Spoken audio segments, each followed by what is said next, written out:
Hi, magandang hapon po sa inyong lahat. After a long time, 3 years na, nawawala ang ating theology online. Andito naman tayo para sa pagbabalik ng ating usapang online ng ating formation bilang Catholic. Very excited po ako na magsisimula muli itong pakakataon na tayo ay mag-usap tungkol sa ating pananampalataya. Ang tinawag po namin is Let's DCAF, Defend the Catholic Faith. Dahil ito po yung ating unang episode ng ating Catholic Faith Defenders. At ang pag-uusapan po yung mga topic na tungkol sa ating pananampalataya. Yung mga kino-question ng mga kaibigan, kamag-anak, na iba ang religion, no, nagdududa at nagtatanong. And dito ang defending is hindi yung tipong aawain. No. Defending is explaining, unawain, lubos na maiintindihan para maibahagi mo sa iba. Yun ang hinahanap natin. Kaya let's start with a prayer. As we always do, let's put ourselves in the presence of God. Sa ngalan ng Ama, ng Anak, at ng Espiritu Santo. Amen. Mahal na Panginoong Jesus, salamat sa araw na ito. Pagkatapos po ng ilang taong ay babalik po ang ating online formation. Papasalamat kami at humihingi ang biyaya ng Espiritu Santo. Naway siya'y maging gabay, patnubay, tagabigay ng inspirasyon at lakas, tagabigay ng liwanag sa aming isip at sa aming puso.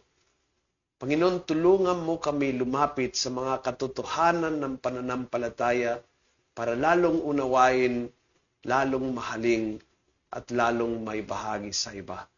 Ang lahat ng ito, Panginoon, ay hinihiling namin sa iyo sa tulong at gabay ng iyong mahal na ina ng simbahan, si Inang Maria. Aba, Ginoong Maria, napupuno ka ng grasya. Ang Panginoon Diyos ay sumasayo. Bukod kang pinagpala sa babae lahat at pinagpala naman ang iyong anak na si Jesus. Santa Maria, Ina ng Diyos, ipanalangin mo kami makasalanan, ngayon at kung kami mamamatay. Amen. Sa ngalan ng Ama, ng Anak, at ng Espiritu Santo. Amen. Mga kapatid, welcome po sa DCAF, Defend the Catholic Faith. At walang ibang pwedeng maging kasama at kausap kundi ang ating minamahal at tinitingala na Catholic Faith Defender, si Father Abe. Father, good afternoon po.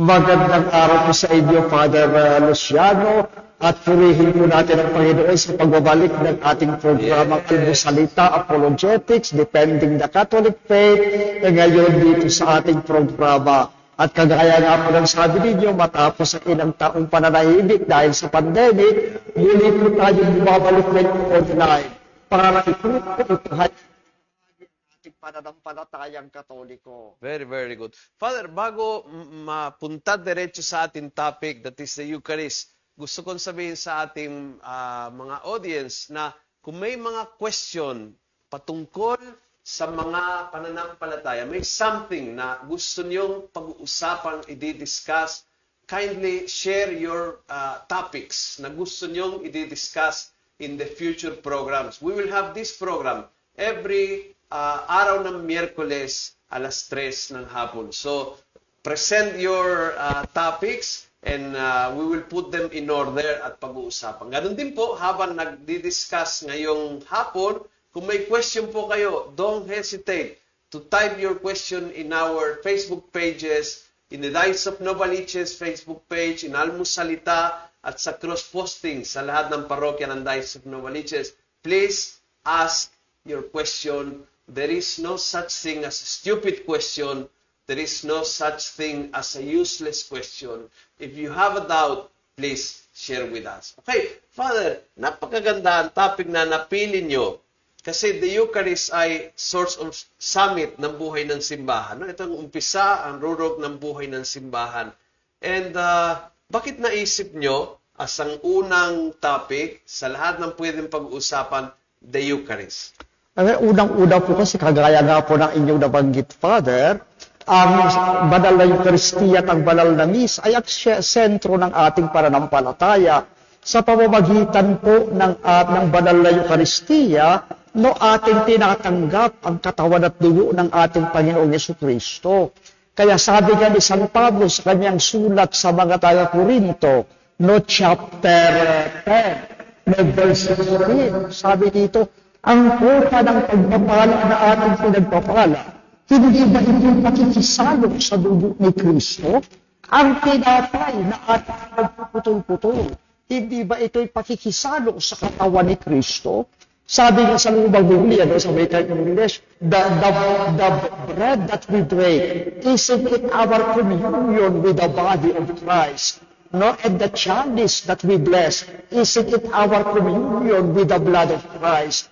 Kaya dahil po yan para sa ating mga Katoliko, napakahalaga ng banal na Eucharistia, napakahalaga ng banal na Misa, sapagkat dito natin nakakasalo, nagiging kaisa tayo ng katawan at dugo ng ating Panginoong Jesucristo. Father, isa sa mga laging tinatanong ng mga ibang sekta at ibang religion is, o laging sinasabi na ang mga ginagawa natin mga Katoliko ay puro invento ng mga papa. At wala sa Biblia. The Eucharist. Can you trace, you just gave us one particular passage of the New Testament, this very powerful one. Now, can you trace the Eucharist also to the Old Testament? Ay, opo, Father. Actually po talaga, yung sinasabi nila, na invento lang na yun ng Santo Papa, itong banal na Eucharistia at ang Misa natin. Yan po siyempre ay walang katotohanan. Sapagkat ang nagbigay sa atin ng banal na Eucharistia ay ang ating Panginoong Jesucristo. At kahit ang Panginoong Jesucristo, hindi lang basta inimbento yan. Yan ay nakasalin. Yan ay continuation ng iniutos ng Diyos sa lumang tipan pa lamang. At isa nga po dyan, kung talagang babalikan natin yung tinatawag na history of salvation, no ba, umpisa pa lang ng aral ng kaligtasan ng ating Panginoong Diyos dito po sa banal na kasulatan, sa unang aklat ng Biblia, no, sa aklat ng Genesis.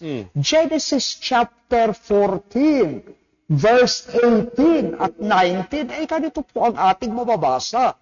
At si Melchizedek, hari ng Salem, na pari ng kataas-taasang Diyos, ay naglabas ng tinapay at alak. At siya ay kaniyang binasbasan. Si Abraham, na ama ng pananampalataya, binasbasan ni Melchizedek, na pari ng kataas-taasang Diyos. At sinabi, pagpalain si Abraham ng kataas-taasang Diyos, na lumikha ng langit at lupa. So dito po natin makikita yung dalawang elemento, yung tatlong elemento, Father. Number one, merong pari ang Diyos. Na umpisa pa lang kay Melchizedek. Ikalawa, yung pari na ito, ang iniaalay niya ay tinapay at alak. Eh di parang ikaw. Si Father Luciano po ay pari, ako po ay pari. Ikapareho kami nag-aalay ng tinapay at alak, na pinagpapala, binabasbasan. At sa pamamagitan niyan, binabasbasan din namin ang bayan ng Diyos. Kagaya kung paano binasbasan ni Melchizedek, yung ating amang si Abraham, na ama ng pananampalataya. So kaya ito po yung bukal, ito yung buod, ito yung ugat ng banal na Eucharistia. May pare. May tinapay at alak na iniyahan din. At may pagbabasbas. Pagbabasbas, hindi lang ang tinapay, kundi sa pamamagitan ng tinapay at alak, opo, ang bayan ang binasbasan. Opo. Perfect. Very interesting, ano? Kasi sanay po tayo sa lumang tipan. I think sanay po yung mga tao na ang iniaalay ay mga hayop. Opo. Iniaalay ang dugo ng hayop, iniaalay yung hayop mismo sa dambana, iniaalay ang insyenso. Pero, bakit tinapay at alak inialay ni Melchizedek, Father? Unang-una po, dahil yun po ang kagustuhan ng ating Panginoong Diyos. Hindi po yan talaga inimbento lang ni Melchizedek dahil yun ang naisip niya. Kasi talagang kahit na po pagdating pa ng panahon ni Moises at ni Aaron, talagang nagbigay ng specific na command ang God, no, si Yahweh, no, sa kanyang bayan. At ito isang matinding batas na dapat sundin ng lahat ng mananampalataya o ng lahat ng buong bayan ng Diyos. Dito po sa Exodus chapter 25 verse 30. Mababasahin ko po muna sa wikang English, no, ng Good News Bible. Ganito po yung ating mababasa. The table is to be placed in front of the covenant box. And on the table, there is always to be the sacred bread offered to me. Abay, napakatindi po niyan, mga kapatid. Anong tinutukoy na sacred bread? Una po, hindi po sabihin, merong tinapay na banal. Ito ay hindi ordinary bread na para lang kainin sa lamesa, no, para sa kapagkainan. Ito, merong tinapay na dapat nakalagay na sa tabi ng altar, nakalagay sa lamesa ng altar. At ito ay nagre-representante sa presensya ng Diyos sa kanyang bayan. Kaya yan ay banal at dapat igalang. Kaya sabi nga doon sa wikang Tagalog, no, ang sabi, at ilalagay mo sa hapag ang tinapay na handog sa harap ko palagi.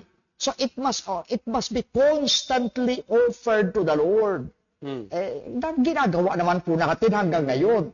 Kasi araw-araw sa parokya ni Father Luciano, may misa ba kayo, Father, araw-araw? Misa araw-araw at mayroon din tabernakulo sa likod ng altar kung saan buhay ang tinapay nagbibigay buhay hanggang ngayon, araw-araw nasa harap ng altar. Ayan, kami rin po dito sa Cathedral ng Good Shepherd, nandun din merong tabernacle na may covenant box na nandoon yung tinapay na pinabanal dahil yan ay later on, i-declare na ng Panginoon na yan ang kanyang katawan at dugo. Pero ito'y lumang tipan pa lamang, pero meron ng banal na tinapay na nakalagay unang-una sa lamesa. Kaya kapag pasok ninyo ng templo ng Jerusalem at gayon din sa Catholic Churches, saan mang parokya, ang unang-unang nakalagay sa sentro ay ang Eucharistic table, kung saan binabasbasan ang tinapay at alak na inihain ng pari. At ito ay nagiging banal na tinapay para sa bayan ng Diyos. Parang mas biblical ito kaysa pagpasok mo sa isang sine, mayroong mag-worship, ganyan, tapos uwian, tapos Monday to Friday, may manonood ng mga pelikula, ganyan. Tapos pag Sunday, rentahan natin, tapos parang mas, feeling ko, Father, mas ang lakas ng connection sa Biblia. Nitong, kasi we are not talking about just the bread. Parang yung itsura ng simbahan nating ay talaga mula nung sinaunang panahon. There is an altar, there is a tabernacle, there is a living bread, and there is always in the presence of God. Yes po. Tama po, Father. Sabi mo ka, hindi feeling lang yan, but we are following the will of the Lord. Kaya dahil yan ay talagang yan ang nais at kalooban at iniutos sa atin ng ating Panginoong Diyos. Hindi lang yung pasayaw-sayaw, tapos may mga electric guitar, para sa kanila yun na ang worship. Hindi iniutos ng Diyos yan. No? Kaya para sa atin, talaga ang number one na pag-aalay sa Diyos at pagsamba sa Diyos ay ang pag-aalay ng tinapay at alak na binabasbasan ng pari. At ito ay nagiging banal. At later on nga, pag-aaralan natin, pagdating ng panahon ng ating Panginoong Yesukristo, yung tinapay at alak na yan, no, na banal simula pa ng unang panahon pa ng mga propeta, at ng mga patriarka, ay ginawa ni Kristo ang kanyang katawan at dugo. Kaya very biblical ang ating Catholic faith. Maganda, we will continue in this line kasi usually yung kay Melchizedek pinipresenta sa an isolated case as parang yung pag-aalay ng tinapay at alak is isolated sa lumang tipan, ngunit yung pag-aayos o pag-aalay ng mga hayop yun ang sentro. Pero maganda pinakita niyo na hindi naman peripheral, hindi naman accidental, or hindi naman minsan lang, kundi central. I want to ask, how about yung mana? That's another kind of bread from heaven. How about yung mana in relationship with the Eucharist? But before, Father, may nagtanong, huwag mo nang isagot, but I will tell you the question so you keep in mind bago tayo matapos. Kasi medyo sobrang fast forward ito. Si Angeling is about ng pagtanggap ng komunyon. So ang question niya is, good PM mga Father. Question po, Father, di po ba kasalanan ang pagtanggap ng Holy Communion sa kamay? Kasi po may mga ibang parish church na ina-allowed pa rin po ang pagtanggap sa kamay. Pero ayon po sa isang exorcist priest na napakinggan ko po, ay ang proper way na daw po ay lumuhod at tanggapin ang blessed host sa ating dila po. So, okay, ating mahal na Angeling, bago matapos, isasagot po natin yung tama pagtanggap ng komunyon, and how can you receive communion the proper way or the sinful way. Okay? So, yung tanong ko po ng mana, Father. Yes. Unang-una po, yung kasagutan po dyan ay masasagot natin kung ating babasahin yung John chapter 6 na tinatawag nating Bread of Life Discourse. Okay, dito po sa ating John chapter 6, the Bread of Life Discourse, sinasabi ng ating Panginoon Jesucristo, inyo pong babasahin ng buong buyan, ang inyong mga magulang ay kumain ng mana from heaven. Subalit sila'y namatay. Subalit ang sino mang kumain ng aking katawan, nung ay mabubuhay magpakailanman. Ako ang tinapay na galing sa langit.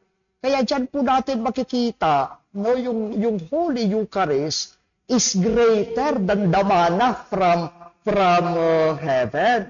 Sapagkat ang purpose ng manna from heaven, para lang mabusog at makakain ang mga Israelita habang sila'y nasa ilang. Subalit, ang banal na Eucharistia, ang katawan ni Kristo na pinagkaloob sa atin, ay hindi lang para mabuhay tayo sa disyerto o dito sa lupa, kung hindi para maghatid sa atin ang buhay na walang hanggan. At yan nga po ay ating mababasa sa John chapter 6, verse 51. Ako ang tinapay ng buhay. Ang sinumang kumain ng tinapay na ito ay hindi mamamatay kailanman. No, kaya ang dulot ng katawan ni Kristo sa atin ay everlasting life. So, parang dyan sa John 6, nakita ko, Father, mayroon, actually, basahin nyo sa bahay. John 6 is, you have to read that one at home and go slowly. Si Jesus na tinapay ng buhay, tinapay na buhay, at tinapay na nagbibigay buhay. Napakaganda po yung tatlong aspeto ng Eucharist. Hindi lang siyang tinapay ng ating buhay, kundi siya ay magbibigay buhay at siya ay buhay. Gusto ko pong magtanong sa iyo, yung dalawang aspeto na ito, how does Jesus give us life in the Eucharist? And then, how can we say that He is, pag sinabi natin na buhay, ang banal na Eucharistia, what do we mean as Catholic? Well, unang-una po, para sa atin, ang ibig sabihin po niyan, itong tinapay at alak na ating kinukonsagra, ng ating pare, sa ngalan ng ating Panginoong Jesucristo, ay tunay na nagiging katawan at dugo ng ating Panginoong Jesucristo. At dahil nga ito ay tunay na nagiging katawan at dugo ni Kristo, ito ay may kapangyarihang magbigay buhay sa atin. Muli ko pong babasahin itong Juan chapter 6 verse 51. Ako ang tinapay na buhay na bumabang galing sa langit.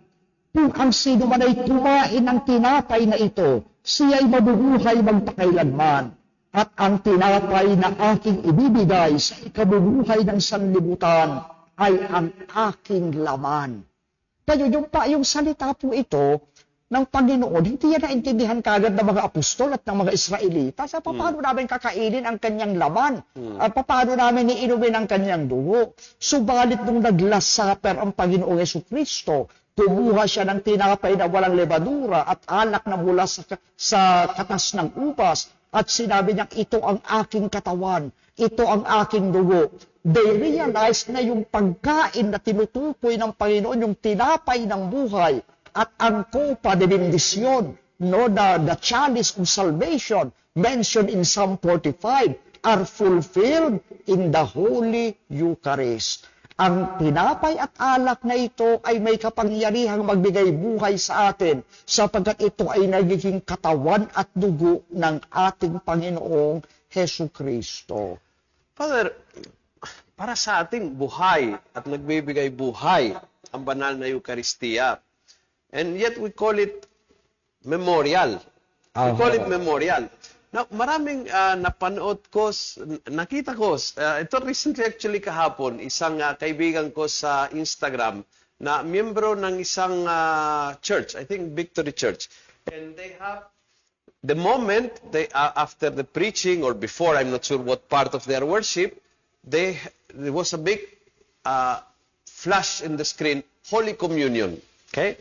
So, you can see in many Protestant born-again Christian churches that they have the Last Supper or Holy Communion or Memorial of the Last Supper.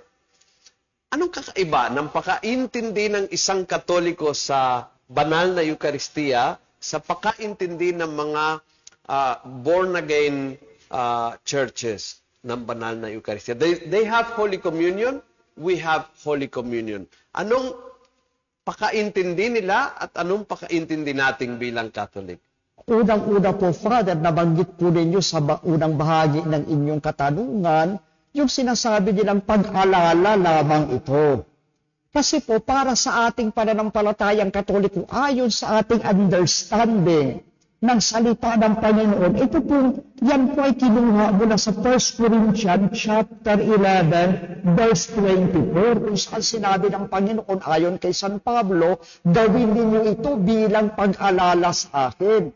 Yung salitang kinabit siya, yung anamnesis, ay hindi po yan kagaya ng ating modern understanding ngayon ng remembering o pag-alala, na we are only recalling what had happened in the past. Para po sa mga Israelita at sa mga Hudyo at sa mga apostol, yung anamnesis is making present. Diba? Parang every Passover, they remember the breaking of the sea at ang paglaya ng Israel. Para sa kanila, it is not only recalling the past, they are present in that, they participate in that. At yun nga po ang kaibahan natin. Bringing that event back to present, or bringing you to the past, to the event. Aling sa dalawa o both? Both. Alright. Both. Of course, kasi the past is coming in the past, and we are also participating in the past. Alam niyo, pag tinuturo ko ito, lagi kong sinasabi, memory for us, mind. Memories for the Israelites is in the heart. Opo. Because it's coming back. It's coming back to life. You are going into that event. Hindi po siya, nothing to do with remembering as, naalala ko 2 years. No, it's not that kind of memory. So, yun ang Katolikong understanding. Opo. At isa pa po, Father, ang kaibahan natin ay para sa kanila, yung tinapay at alak, hindi naman talaga nagiging katawan at dugo ni Kristo. Naging ano? Simbolo lang. Simbolo. Kasi remembering lang, pag-alala lang sa kanila in a modern understanding of the word. Pero para sa ating mga Katoliko, kaya natin ang tawag natin yan, transubstantiation. Dahil talaga yung substansya ng tinapay at alak ay talagang nagiging katawan at dugo ni Kristo. Kaya dahil dyan, hindi yan simbolo lang. Kung hindi nagiging si Kristo talaga yan. So, modern understanding and ancient understanding. And dito makikita natin na maganda minsan maging makaluma, no? Kasi konektado tayo hanggang sa Book of Genesis. Opo. And when we say memory, we go to long back memory. And it's not just remembering, it's making present. No? Kaya siguro, Father, may lugar itong dalawang question. We have 2 questions. One is the one I mentioned, and babasahin ko uli sa iyo. Pangalawa is, good afternoon po mga Father. Ask ko lang po, bilang, ito, Pangatlo pa ito. Ito ang pangalawa. Kay Minda, Father, sino po bang karapat-dapat na tumanggap ng Holy Eucharist? Halimbawa po, palasimba ang isang tao, tapos lagi po nagkomunyon, pero hindi po nakukumpisal. Yun po ay okay lang. Salamat po. Clarification lang po. Well, unang-una sa lahat, tayo po mga Katoliko, we are required na magkumpisal kahit naman lamang once a year, basic minimum. No, kasi ang sabi po dito ni San Pablo, babalikan ko yung 1 Corinthians chapter 11, no, verse 27, ganito po yung sinasabi. Kaya't ang sino mang kumain ng tinapay o uminom sa kopa ng Panginoon sa paraan hindi nararapat ay magkakasala sa katawan at dugo ng Panginoon. Kaya dahil diyan, we are required, sa verse 20, siyasatin ninyo ang inyong sarili at saka kumain ng tinapay at uminom ng kopa. Ibig po sabihin, we Catholics are required or demanded to have examination of conscience kung tayo ay nasa state of grace. Kapag tayo po ay may mortal sin o may malaking kasalanan, matinding kasalanan, we have to confess. Sapagkat sa pamamagitan ng kumpisal, napapatawad tayo at nalilinis sa ating kasalanan. Mababasa po natin yan sa John chapter 20, verse 21 to 23, kung saan sinabi ng Panginoon sa mga apostol, tanggapin ninyo ang Espiritu Santo. No, ang sino mang patawarin ninyo sa kanilang mga kasalanan ay pinapatawad na nga. Ang hindi ninyo patawarin ay hindi nga pinatatawad. Kaya to be sure na tayo ay nasa state of grace bago tumanggap ng katawan ng ating Panginoong Jesucristo, dapat tayo magkumpisal regularly. Siguro, this is the right time para sa question ni Angelique na kanina. Kasi maraming Katoliko po ay nagfo-focus na yung tamang preparasyon o yung tamang pagtanggap ng Eucharistia is kung ito ay sa bibig o sa kamay.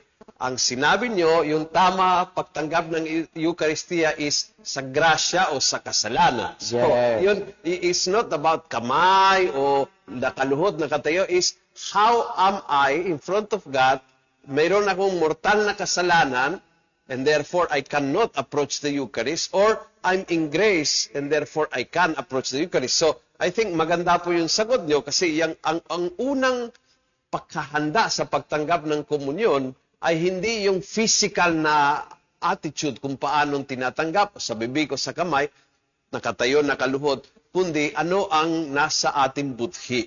So, ang question ni Angeline Father, good PM mga Father, question po, di po ba kasalanan ang pagtanggap ng Holy Communion sa kamay? And then, may mga paris na ina-allowed ang pagtanggap sa kamay. Pero ayon po sa isang exorcist priest na napakinggan ko po, ang proper way daw ay lumuhod at tanggapin ang blessed host sa ating dila. So, okay. Sagot ni Father kanina, ang proper way is not nakaluhod, nakadapa, nakahiga, nakatumbling, the proper way is in grace. That's the proper way. In grace. Even if you are devout, may mantilya, may belo, nakaluhod, nakalabas ang dila hanggang sa tuhod mo, but you are in mortal sin, that's the improper way. So proper or improper is an attitude of our heart. Now, physically, is it a sin to receive communion in the hand? Yes or no, and why? Well, unang-una po, Father, walang deklarasyon ang ating simbahang Katoliko in an official manner na kasalanan ang tanggapin ang communion by the hand. Siguro nung araw, during the Middle Ages, bawal yun because of certain circumstances, but yun ay matters of discipline. Pero sa panahon natin ngayon, pinahintulutan na ng simbahang Katoliko through the power and authority of the Pope yung communion by the hand. Take note, wag po natin kalilimutan ang kapangyarihan ng ating Santo Papa. Diba? Matthew chapter 16 verse 19.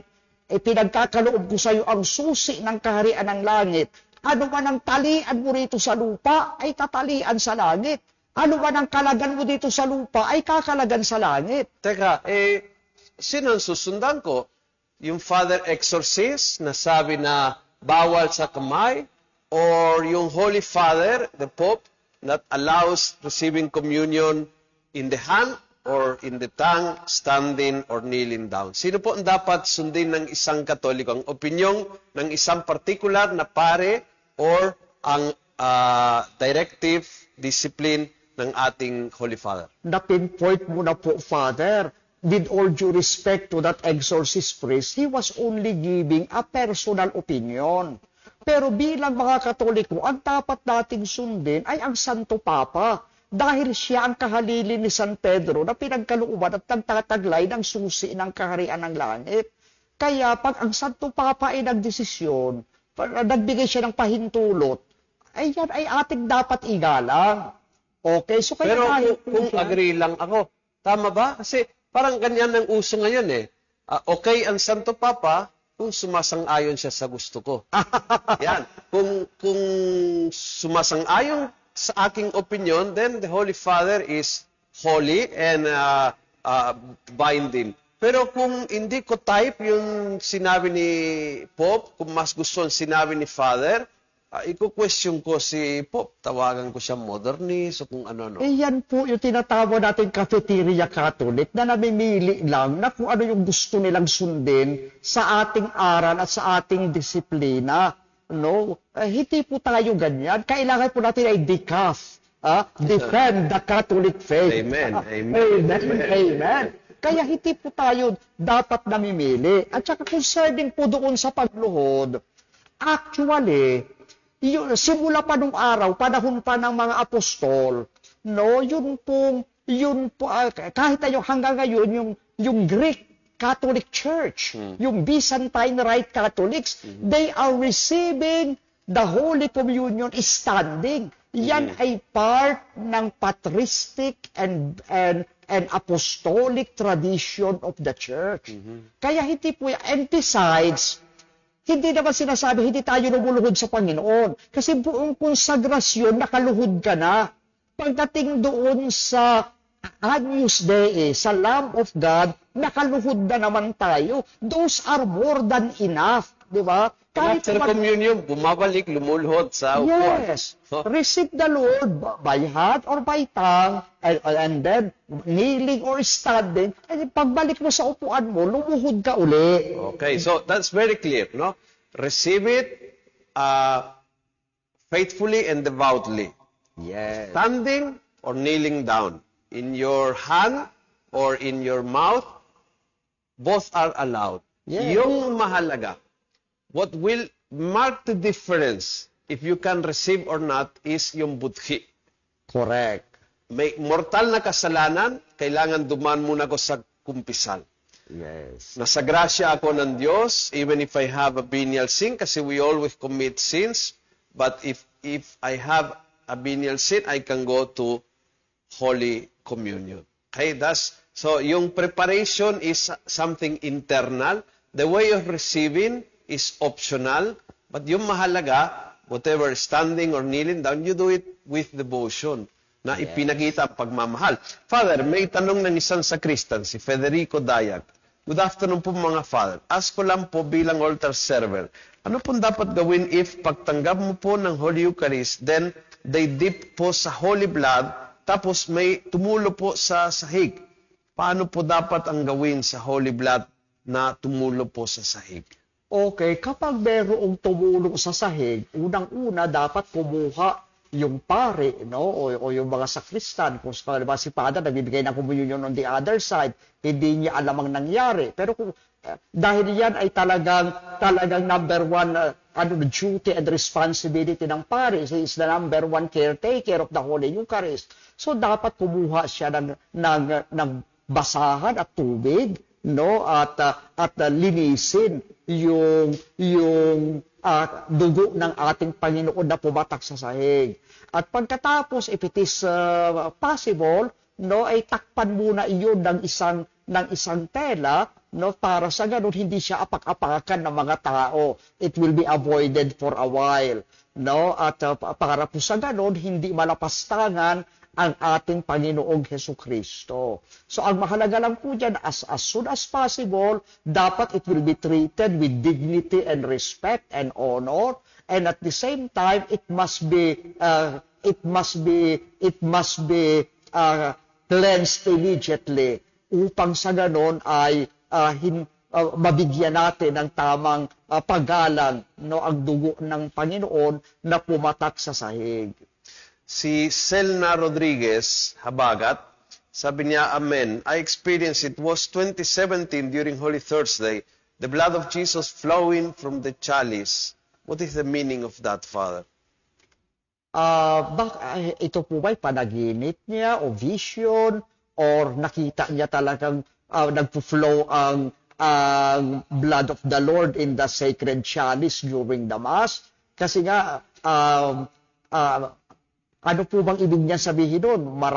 Maraming alak ang nilagay ng pari sa kopa, kaya dahil doon nag-overflow ito. So kung sakaling po yan ay panaginip lang, well, most probably, the Lord is only tinatawagan ka lang ng Panginoon at pinapaalala sa iyo na mas mahalin mo ang banal na misa and be more dedicated in loving the Lord in the Holy Eucharist. So kaya po maging mas madasalin tayo, visit the Lord in the Holy Eucharist, especially during adoration of the Holy Eucharist, and be frequent in the Holy Mass.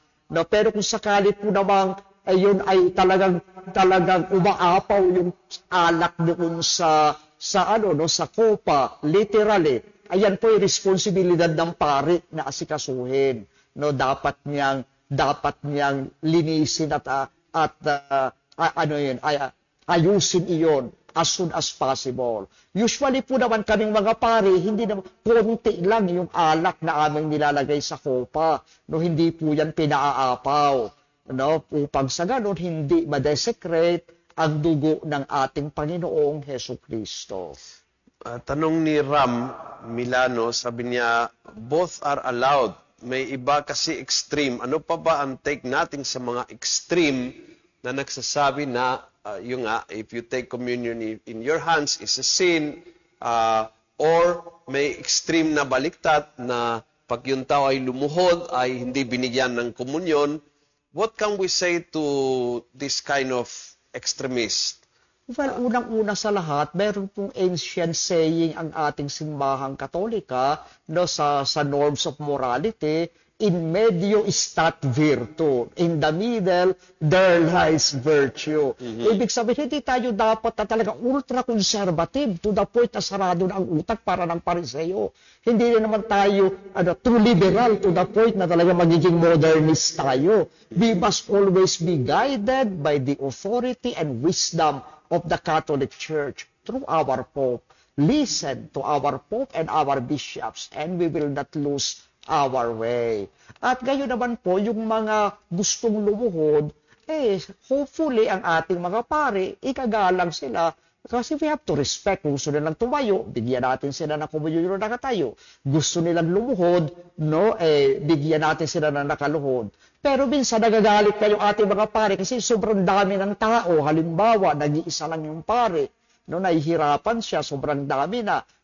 Magpapatagal lamang iyon sa misa. Kaya, pag nakita din naman natin na napakaraming tao, huwag na tayong gumawa pa ng mga kung ano pang dramatization. Let us make the flow of the Holy Communion fast and practical para po sa ganun hindi tayo makaistorbo sa misa. Kasi po, ang misa, hindi lang yan na kung ano yung gusto natin gawin.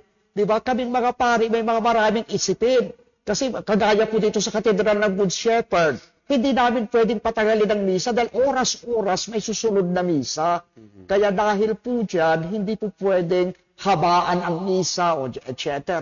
Kaya dahil po, tignan din po natin yung mga practical aspects na kagaya niyan. Father, tanong ni Minda, hello po uli, Father. Paano po yung ostya po na nahulog? Ito po yung isusubo sa tao na magkokomunyon. Okay lang po ba yung damputing na lang at isubo uli or may other way ng pagdampot noon? So this is it's more common kaysa dugo ni Kristo na mahulog yung katawan ni Kristo. Kasi that's the normal way of giving communion. Ngayon, bibigay ng komunyon, naihulog ng lay minister, ng pare, ano ang tamang gawin doon? Damputin lang ng tao na makokomunyon at ikomunyon, or there is a proper way of disposing? Well, unang-una po sa lahat, kung sakaling nahulog yung banal na katawan ng ating Panginoong Jesucristo, lagi nating tatanan, kahit nahulog yan, katawan pa rin yan ng Panginoon. Bilang pare, this is my primary duty and responsibility to protect the body of the Lord. Kaya sa akin po, hindi ako nag-iinarte. Pag nahulog yan, it is my duty. Sinasabihan ko yung mga lay minister na ibigay nyo sa akin kasi I will take it. Ako mismo ang kakain ito. Meron din naman pong mga parishioners na kahit na nahulog, Father, I want to take it. Tinatanggap pa rin nila kasi, pero meron ibang mga sensitive. Kung talagang naging madumi na, kung talagang there is a danger, because of that, ang talagang extreme case ay dapat i-dissolve into water yung body of the Lord na iyon. Kasi once it is dissolved into water, once it is no longer a bread, it is already dissolved, then it ceases to be the body of Christ dahil nga wala na siya sa form of bread. Ganun din naman, iba yung wine kapag wala na sa form of wine, it dissolves also as the blood of the Lord. Kaya dahil po diyan, so napakahalaga na habang yan ay bread pa rin, ibig sabihin, it is still a body of Christ. Hanggat maaari, let the priest take it or let the person taking the Holy Communion take it out of the love of the Lord. Let's not overthink of any danger. Huwag natin isipin ang gusto yung danger kasi simpleng nahulog lang naman yan, kainin na natin. At kung saan nahulog ang Panginoon, punasan natin. Para sa ganon, ma-sure tayo na kahit na yung smallest particles ay respected and honored. Ganyan.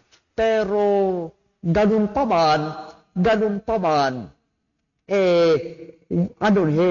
ingatan natin as much as possible. Talaga we have to make it sure na hindi nahuhulog ang katawan ng Panginoon during the Holy Communion. Dalawang question, Father. Number 1, kung ito ay isang regalo ng Panginoon sa ating, yung banal na Eucharistia, iwan ang kanyang presensya, ang kanyang alaala, ang kanyang katawan at dugo. Kung ito ay regalo, bakit po kasalanan hindi magsimba? Paano naging kasalanan na hindi ako makapagsimba sa araw ng linggo? Well, unang-una po, dahil inuutos nga po ng ating Panginoong Jesucristo, sabi ng Panginoong Jesucristo, gawin ninyo ito bilang pag-alala sa akin. And at the same time, yan yung ating communion, yan yung ating pakikisalo sa katawan at dugo ng Panginoong Jesucristo. Kapag halimbawa, binibigay sa atin ng Panginoon ang kanyang katawan at dugo, and we refused it, then we refuse the everlasting life being given by the Lord. We refuse the Lord Himself. Kaya dahil dyan, napakahalaga para sa atin, dahil yan ay inutos ng Panginoon, sa kanyang mga apostol at sa ating lahat bilang mga Kristiyano, dapat natin tuparin ang kalooban ng Panginoon. Kagaya nga ng sabi ni Mama Mary, ako'y alipin ng Panginoon, maghanap sa akin ang ayon sa kanyang kalooban. So alam na natin kung ano yung inutos ng Panginoon. Diba? Sinabi niya, gawin ninyo ito. Kaya tayo mga Catholics, we are doing that. And every Sunday, we are returning to Emmaus of our spiritual life sa ating banal na misa at nakakapiling natin ang Panginoong muling nabuhay. Kaya dahil dyan, napakalaking kalapastanganan sa Panginoong Jesucristo na i-reject natin ang kanyang pag-aalay ng sarili. Sabi nga, mayroon tayong oras sa lahat ng bagay. Binigyan tayo ng oras para magtrabaho, binigyan tayo ng oras para pumasok sa school, binigyan tayo ng oras para manood ng TV at mamasyal. Huwag natin kalimutan, ibigay natin ang para sa Diyos, ang pagsamba na nararapat sa Kanya sa pamamagitan ng banal na Eucharistia na iniutos niya sa atin at sa Kanyang mga apostol. We have 2 two questions. One is, hello Father, when we receive po ba ang Holy Eucharist, may specific gesture po ba ang kamay? Or okay lang po ba na left or right hand ang nasa ibabaw? And probably hindi tinanong ni Federico, pero siguro ano ang meaning? If there is a specific way of receiving communion in the hand or in the mouth, why is it? Well, unang-una sa lahat, no, yung simbahan natin, syempre, may guidance. Okay. So, nung araw nga, no, during the Middle Ages, di ba, communion by the mouth lang, no, luluhod doon sa communion rail, no, pagkatapos titingala sa pare, ilalabas yung dila, ipapatong ng pare yung banal na katawan ng Panginoon sa dila ng penitent. Okay, pero ngayon, dahil nga both communion on the hands, no, take note, yung communion of the hands ay biblical din yan dahil sinabi ng Panginoon, ito ang aking katawan, kunin ninyo ito, take it, all of you, no, and eat of it, di ba? Kainin ninyo. Okay, so kaya yung pag sinabi ng Panginoon na kunin ninyo, kasi doon yung tinatawag na communion by the hand. Biblical and apostolic din iyan. Ngayon, may guidance ang simbahan. Original. Yung original. Oo. Ngayon ba, nasa ilalim yung nasa ilalim yung kanang kamay, tapos nakataas yung kaliwang kamay, tapos kukunin ng faithful ng communicant yung Blessed Sacrament na nakapangatong sa kanyang kaliwang kamay at isusubo niya sa kanyang bibig. Pero bagamat may ganyang guidance, hindi naman yun talagang absolutely straight. Kasi paano kung left-handed or right-handed ang isang tao? Napilayan. Oo, napilayan. Naputulan. Ang simbahan natin is always wise, understanding, and at the same time open-minded sa practical situation ng mga tao kung meron silang may sakit, etc. Diba? Kahit na yung pagluhod, diba? Dapat tayong lumuhod pag consecration ng Blessed Sacrament. Pero kapag yung iba, merong gout, may rayuma, o kaya bedridden na, understandable yun sa ating pananampalataya. Correct. We are not pharisaical, hindi tayo parang mga pariseyo na sarado ang isip. Kasi siguro, a big take sa aking Father ngayon, when we talk about the right way of receiving communion, the big lesson today is, budhi ang tingnan mo. Hindi yung nakatayon, nakaluhot, nakalabas ang dila, nakalabas ang kamay.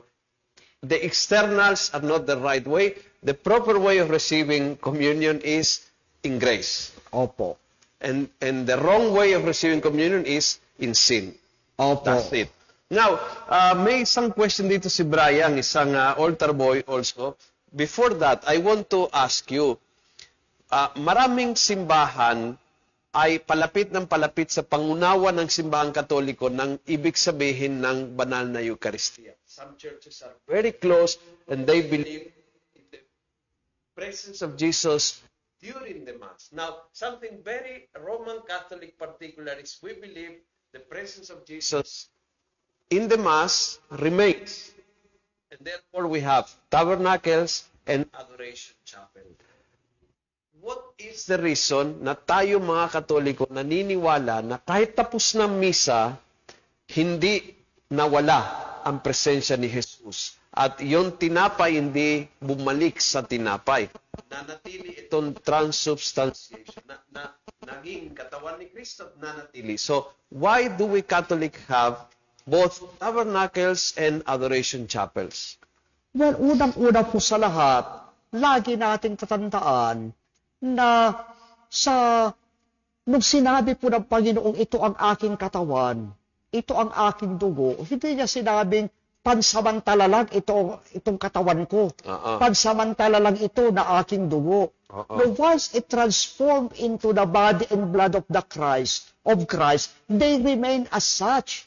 As long as they are in the form of bread and wine, hanggang yung receptacle ay nandoon, no, na nagtataglay ng kanyang katawan at dugo.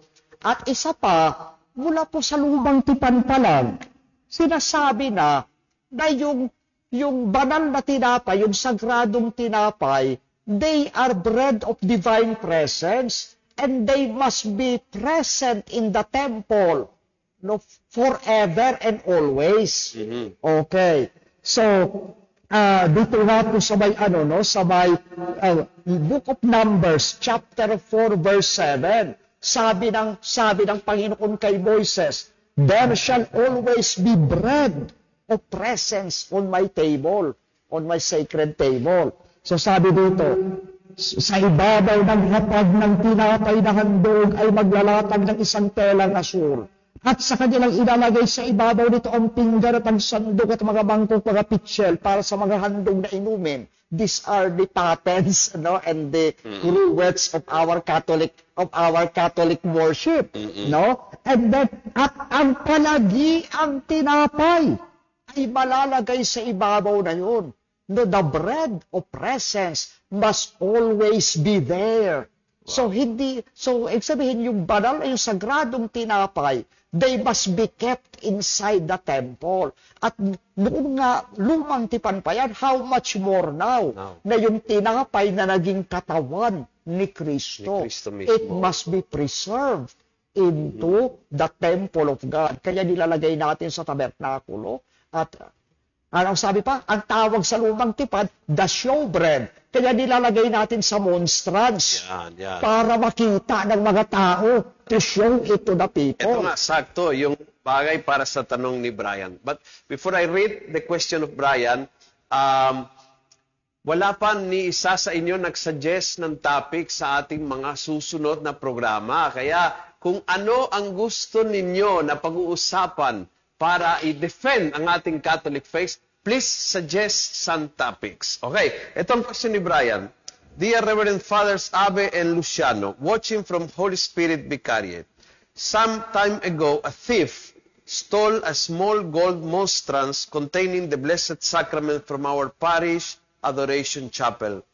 As a result, the Adoration Chapel has been closed and repurposed into a communal area for formation meetings and assemblies. Is it possible to seek approval from the bishop to restore the Adoration Chapel of the parish? Well, yes, it is possible.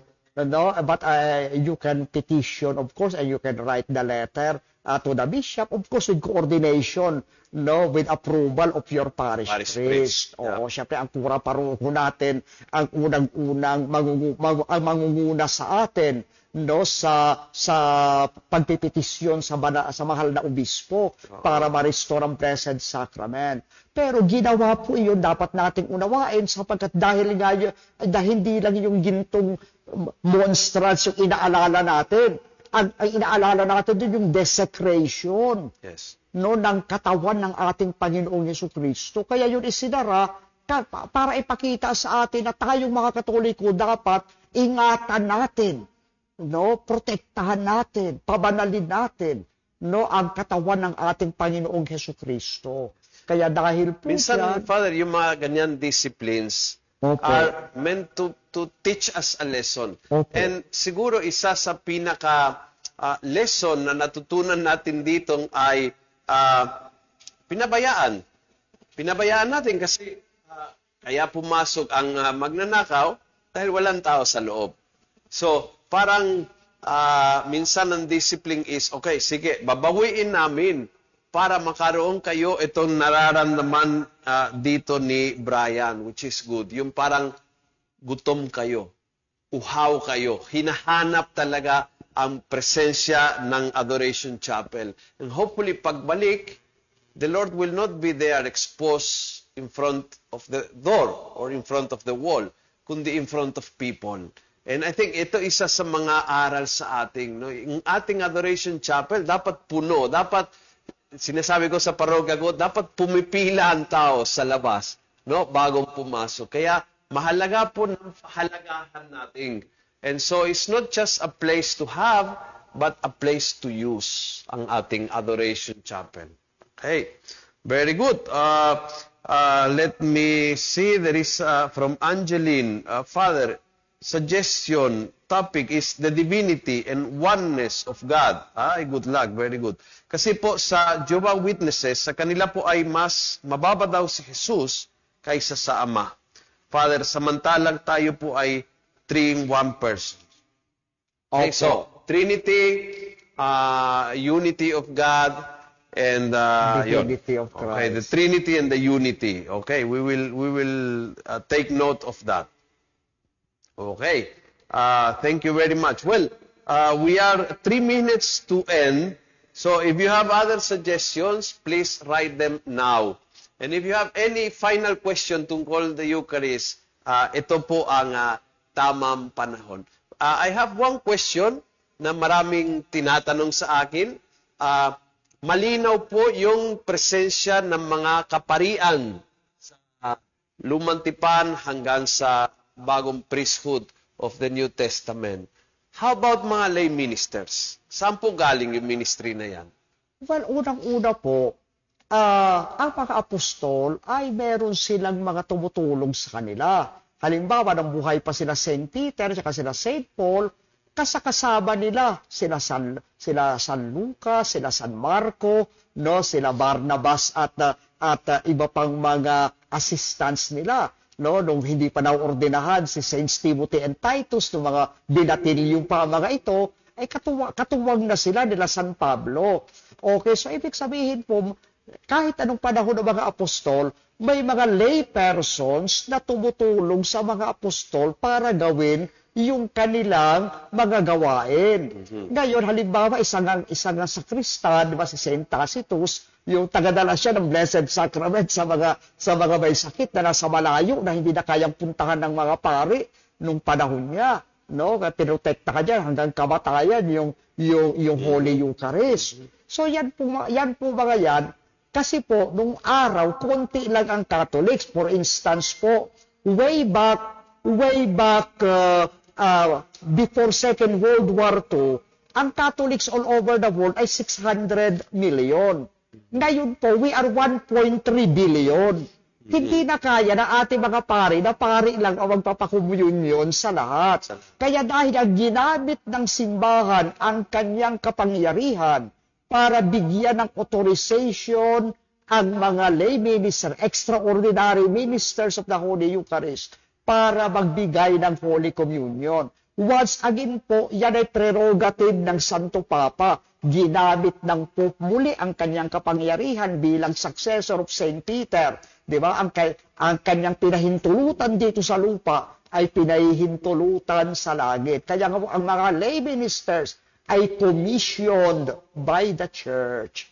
Alright. Well, wow, ang bilis ng panahon, Father, na dumaan ng 1 oras na, no? But marami po na-discuss and I think may part 2 ito. Kasi marami pong pwedeng i-discuss tungkol sa banal na Eucharistia. One of my personal favorites na napag-usapan namin ni Father Abe noon is yung liturgical ginagamit po sa misa mula sa insyenso, holy water, altar, vestment ng mga pare. Maganda pong i-trace na lahat po ito ay nanggagaling din sa banal na kasulatan. But for today, we are done. 1 hour talking about the Eucharist. Maraming salamat po sa lahat ng sumama dito sa DCAF, Defend the Catholic Faith. It will be every week, every Wednesday, 3 p.m., dito po sa ating Diocese of Novaliches at sa lahat ng parokya na cross-posting at sa ating almusalita. Muli, maraming salamat, Father Abe. It's a pleasure, as always, to have a discussion with you. Thank you for your time. Thank you very much din po, Father Luciano.